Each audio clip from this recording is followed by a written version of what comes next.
ত্রয়োদশ জাতীয় সংসদের প্রথম অধিবেশনটি শেষ হলো গতকাল মাননীয় প্রধানমন্ত্রীর ভাষণের মাধ্যমে। এটাই রীতি, সংসদ নেতা ভাষণ দেবেন এবং সেই সংসদ অধিবেশন শেষ হবে। তার ভাষণ নিয়ে কয়েকটা কথা একটু বলতে চাই। আমি সবাইকে অনুরোধ করব তার দীর্ঘ ভাষণটি শোনার জন্য। আমার অবস্থান থেকে, যেহেতু আমি তার একজন উপদেষ্টা, তার ভাষণ নিয়ে খুব নিউট্রালি কথা বললেও অনেকের কাছে আসলে ভালো লাগবে না, বলবেন আমার তো এভাবেই কথা বলার কথা। কিন্তু আমি আবারও বলছি, প্লিজ এই ভাষণটা শুনবেন। বাংলাদেশের সংসদীয় ইতিহাসের একটা গুরুত্বপূর্ণ, অতি গুরুত্বপূর্ণ মাইল ফলক বলে আমি বিশ্বাস করি। আমি সেটা নিয়ে কিছু কথা পরে বলবো। শেষ দিন সম্পর্কে কয়েকটা কথা, শেষ দিনে যা যা হলো, যারা কথা বললেন এবং পুরো সেশনগুলোতে যা হলো, তার ভিত্তিতে আসলে আমরা কি দেখতে পাচ্ছি, সংসদ বাংলাদেশের যাবতীয় কর্মকাণ্ডের, রাজনৈতিক কর্মকাণ্ডের কেন্দ্রবিন্দু হতে যাচ্ছে, এই প্রশ্নটা একটু জবাব খুঁজতে চাইব।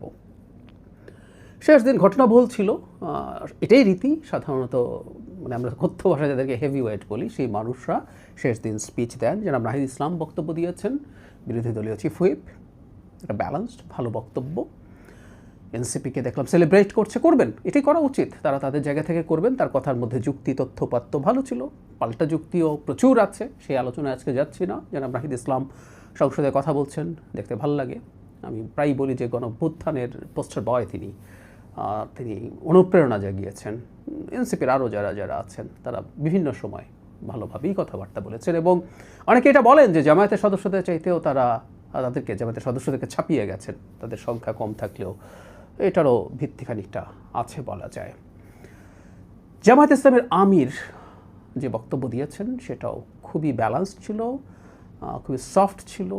সরকারের ক্রিটিক থাকারই কথা বিরোধী দলীয় নেতার বক্তব্যে, সেটা ছিল। কিন্তু তার সাথেও একসাথে কাজ করার একটা আহ্বান, একসাথে কাজ করার, সমস্যাকে একত্রে সমাধান করার একটা প্রত্যাশা, বা তাদের সমস্যাকে একসাথে সমাধান করার মতো চেষ্টা তাদের দিক থেকে আছে, এরকম একটা সিগন্যাল সেদিক থেকে ছিল। সরকারি দলের হেভিওয়েটরা বক্তব্য রেখেছেন। জনাব সালাউদ্দিন আহমেদ যুক্তি, তথ্য এবং উইট মিলিয়ে অসাধারণ একটা স্পিচ দিয়েছেন। বিএনপি মহাসচিব দুর্দান্ত কথা বলেছেন, জনাব খসরু মাহমুদ চৌধুরী। সো এরকম যারা হেভিওয়েট আছেন তারা সবাই কথাবার্তা বলেছেন।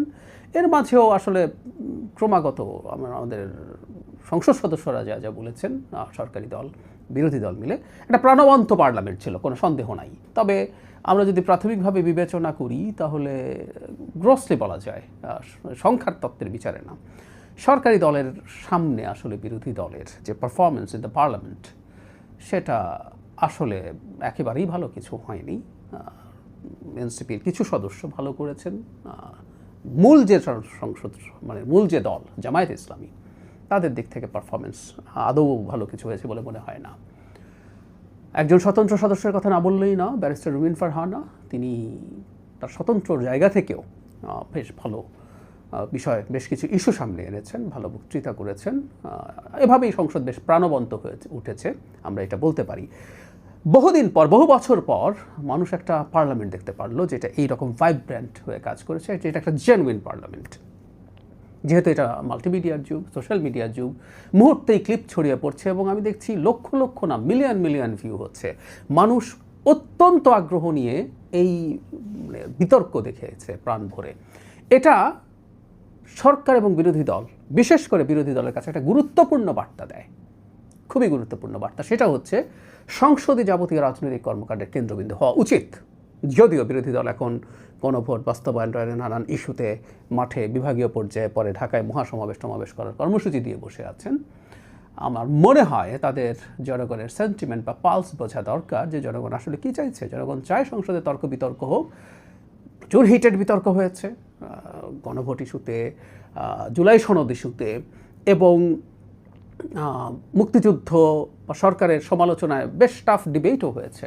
কিন্তু শেষ দিন এসে আমরা দেখলাম দুই দলই তাদের বক্তব্য, বিশেষ করে দুই নেতার কথা যদি বলি, আমি বিরোধী দলীয় নেতা জনাব ডাক্তার শফিকুর রহমান, তিনি অত্যন্ত ব্যালেন্সড, অত্যন্ত সফট একটা বক্তব্য দিয়েছেন, যার মধ্যে সরকারের সমালোচনার সাথে সাথে আগেই বলেছি একটা প্রত্যাশা আছে, তারা চান তাদেরকে সাথে রেখে কাজ করা হোক। মাননীয় প্রধানমন্ত্রীর বক্তব্যের কথায় আসছি। তার বক্তব্যটা আমি আবারও বলি, একটা দীর্ঘ বক্তব্য, একটু দেখা দরকার আছে। এমনিতেই একটা বাংলাদেশের মতো দেশে একটা সরকার প্রধান বা সংসদীয় দলের এখন ঘটনাচক্রে তিনি সংসদীয় দলেরও নেতা, সংসদ নেতা। আর যেহেতু তিনি সরকার প্রধানও, তার জন্য অনেক সংকট আছে, কারণ একটা সরকার বাংলাদেশের মতো দেশে যখন দায়িত্বে থাকে তার নানান রকম ভুলভ্রান্তির স্কোপ তৈরি হয়। শুধু সেটাই না, শেখ হাসিনার ফেলে যাওয়া, ধ্বংস করে যাওয়া একটা রাষ্ট্র ব্যবস্থার উপরে দাঁড়িয়ে মাত্র 2 মাস পার হয়েছে এরকম একটা সরকারের জন্য খুব কমফোর্টেবল সময় না। তারপরও সেই জায়গায় দাঁড়িয়ে তিনি চেষ্টা করছেন, এবং সেখানে দাঁড়িয়ে তিনি কীভাবে চেষ্টা করছেন সেটার একটা চমৎকার বর্ণনা দিয়েছেন, এবং যেখানে যেখানে ঘাটতি আছে, সমস্যা আছে, স্বীকার করেছেন, সেটা দ্রুত করবেন বলছেন। মানে এই ধরনের প্রবণতা আসলে আমরা আগে দেখিনি। তার চাইতে জরুরি কথা, সম্ভবত এটাই সবচেয়ে বেশি জরুরি কথা, সেটা হচ্ছে তিনি বেশ কয়েকবার বিরোধী দলীয় নেতার বক্তব্য তুলে তার সাথে ঐক্যমত্য পোষণ করেছেন যে হ্যাঁ, আমি এটাকে সঠিক মনে করি, আমরা এটা করব। এই যে বিরোধী দলকে অ্যাকোমোডেট করার চেষ্টা এবং তাদের সাথে একসাথে কাজ করার চিন্তা করেছেন, এখনও তার সদিচ্ছার প্রমাণের জন্য ডেপুটি স্পিকার পদটা বিরোধী দলকে দিতে চেয়েছিলেন, সেটা উল্লেখ করে তিনি রীতিমতো বলছেন যে এই পথ এখনও খোলা আছে, তিনি চান এখনও সেটা হোক। সো বিরোধী দলকে রেখে একসাথে কাজ করার এই যে চেষ্টা, এই যে চাওয়া, এটা অসাধারণ। বিরোধী দলের উচিত হবে রাষ্ট্রীয় কাজে এভাবে পারফর্ম করা, এভাবেই চলুক, সরকারের সমালোচনাও চলুক, কিন্তু সরকারকে কাজ করতে দিতে দেওয়া উচিত। এবং এর মধ্যে খুব ইন্টারেস্টিংলি তিনি 173 দিন হরতালের প্রসঙ্গে এনেছেন। এটাও আসলে এক ধরনের তার মন্তব্য যে সরকারকে কাজ করতে না দিয়ে এই প্রবণতা ভালো কিছু না। বিরোধী দল যেভাবে রাস্তায় যাওয়ার চেষ্টা শুরু করেছে, এটা ভালো কিছু না। তিনি সেটাকে জনগণের সামনে উপস্থাপন করেছেন। একই সাথে নানান ডিবেট প্রসঙ্গে তিনি যেহেতু সরকার প্রধান, তিনি যেহেতু সংসদ নেতা, কিছু ডিবেট, বিশেষ করে সংসদে স্বাধীনতার পক্ষে বিপক্ষে ডিবেট প্রচুর হয়েছে, এবং সেই পক্ষে বিপক্ষের ডিবেট নিয়ে বিরোধী দলীয় নেতাও এক ধরনের ক্ষোভ উষ্মা প্রকাশ করেছেন, উপনেতাকেও দেখেছি এটা নিয়ে কথা বলছেন। তো এটা নিয়ে আমি গতকালই একটা ভিডিওতে কথা বলেছি। আমি মনে করি এই ডিবেটটা আসলে থেকে যাবে, এই ডিবেটটা সরে যাবে না। কিন্তু মাননীয় প্রধানমন্ত্রী একটা খুব গুরুত্বপূর্ণ কথা সামনে এনেছেন যে এগুলো যদি অনেক বেশি চলতে থাকে, এগুলো আসলে সংকটে পড়া মানুষদের সংকটের হাসি ফোটাতে পারবে না। হামে আক্রান্ত শিশুর মায়ের কথা বলছেন, হাওড় অঞ্চলে যে কৃষক তার ফসল হারাচ্ছে তার কথা বলছেন, সেগুলো উল্লেখ করেছে। সো ওই প্রশ্নগুলো খুব গুরুত্বপূর্ণ, এবং হিটের বিতর্ক শুধু মুক্তিযুদ্ধই শুতে হয়েছে তা না, জুলাই সনদোষিত অত্যন্ত উত্তপ্ত বিতর্ক হয়েছে, যেটা হবারই কথা ছিল। এবং আমি বহুবার বলেছি, আমি সংসদ নির্বাচনের আগেই বলেছিলাম যে পরবর্তী জায়গায় এই ঘটনা ঘটতে পারে, এবং বিট্রে করে, প্রতারণা করে এই জুলাই সনদ এবং গণভোট যে জায়গায় নিয়ে যাওয়া হয়েছে সেটা খুবই সমস্যাপূর্ণ ছিল। মাননীয় প্রধানমন্ত্রীর সবচেয়ে গুরুত্বপূর্ণ একটা জায়গা যদি পিক করতে চাই, আমি অনেক কিছুই বললাম, এই জায়গাটা একটু আমি মানে একদম এক্স্যাক্টলি পড়ি। আমি আবারও বলছি, খুব অল্প কিছু আমি টাচ করছি। আমি আবারও বলি, আমি রিকোয়েস্ট করি সবাইকে, সবাই স্পিচটা শুনবেন। মাননীয় প্রধানমন্ত্রী একটা জায়গায় বলছেন, তিনি আপনারা যারা স্পিচে দেখেছেন দেখবেন, উনি ওনার সিটটাকে রীতিমতো পয়েন্ট আউট করে বলছেন, দেখলে মনে হয় এ চেহারে বসতে আরাম, কিন্তু এই চেয়ারটাতে বসে তার মনে হয় প্রতি মুহূর্তে আগুনের তাপ আসছে। এখানে অনেকে একটু হাসছিলেন, তিনি থামিয়ে বলছেন উনি এটা সিরিয়াসলি বলছেন, এটা হাসির বিষয় বা হালকা বিষয় না। তিনি বলেন, আমি হয়তো আরও পপুলার কথা বলতে পারতাম, যেটাতে আরও অনেক বেশি তালি হয়, কিন্তু এই চেয়ার আমাকে বলে আমি সবসময় পপুলার কথা বলতে পারি না। তিনি বলেন এই চেয়ার বলে তাকে সঠিক সিদ্ধান্তই নিতে হবে, পপুলার সিদ্ধান্ত নয়। আমি এই জায়গাটা আবারও পড়ি, শেষ অংশটা। এই চেয়ার বলে তাকে সঠিক সিদ্ধান্তই নিতে হবে, পপুলার সিদ্ধান্ত নয়। আমরা খেয়াল করি এর মধ্যে আরও ডিটেল কথাবার্তা উনি বলেছেন। তিনি এটা বলেছেন যে রাজনীতিবিদ হিসেবে আমারও ইচ্ছে হয় আমি একটু বেশি হাততালি পাই, কিন্তু চেয়ারটা আবার ক্রমাগত এটা করে। পপুলার সিদ্ধান্ত একই সাথে জনস্বার্থে হতে পারে কখনো কখনো, আবার কখনো কখনো, যেটাকে আসলে তিনি উল্লেখ করার চেষ্টা করেছেন, কখনো কখনো বা অনেক সময় সঠিক সিদ্ধান্ত পপুলার নাও হতে পারে, আনপপুলার হতে পারে। প্রতিটা সঠিক সিদ্ধান্ত কোনো না কোনো মানুষকে, কোনো না কোনো শ্রেণী পেশার মানুষকে কোনো না কোনোভাবে এফেক্ট করবে, সেই কথাটা স্মরণ করিয়ে দিয়েছেন। আমি জনগণের কাছে আহ্বান জানাই, তার একজন উপদেষ্টা হিসেবেও, মাননীয় প্রধানমন্ত্রীর এই কথাটা আমরা যেন সবাই মন দিয়ে অনুধাবন করি, অনুভব করি। একটা সরকার একেবারে ধ্বংসপ্রাপ্ত, ভঙ্গুর না, ধ্বংসপ্রাপ্ত রাষ্ট্র ব্যবস্থার উপরে দাঁড়িয়ে দায়িত্ব নিয়েছে।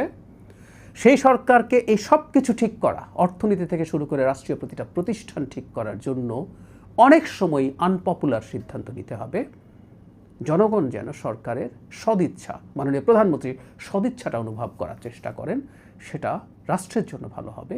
দীর্ঘমেয়াদে, মধ্যমেয়াদে, স্বল্প মেয়াদে কারো কারো কাছে খারাপ লেগে উঠতে পারে, কিন্তু এটা আলটিমেটলি কল্যাণকর হবে, এই বোধটা যেন সবার মধ্যে থাকে। আমি আশা করি সরকার, আমি বিশ্বাস করি, এই যে সরকার অংশ হিসাবেও বলছি, আমরা কেন এই ধরনের যদি আনপপুলার সিদ্ধান্ত হয় সেটাকে খোলা মনে ব্যাখ্যা করার চেষ্টা করব, জানানোর চেষ্টা করব। আমি আশা করি তাতে তাদের এই বোধ কমে যাবে যে আমাদের ক্ষতি হচ্ছে বা আমরা খারাপ আছি। আমি আশা করি সবাই এই সমর্থনটা বজায় রাখবেন। শেষে কয়েকটা কথা বলা একটু জরুরি।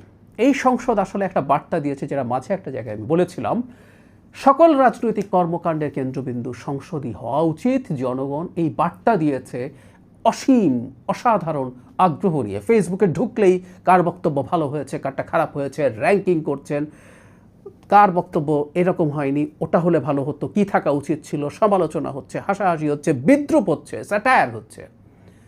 তার মানে মানুষ এটাকে এভাবে নিচ্ছে, মিলিয়নস অফ ভিউ হচ্ছে অনেকেরই বক্তব্যের। জনগণ এই বার্তাটা দিয়ে দিয়েছে, সংসদই যেন কেন্দ্রবিন্দু হয়।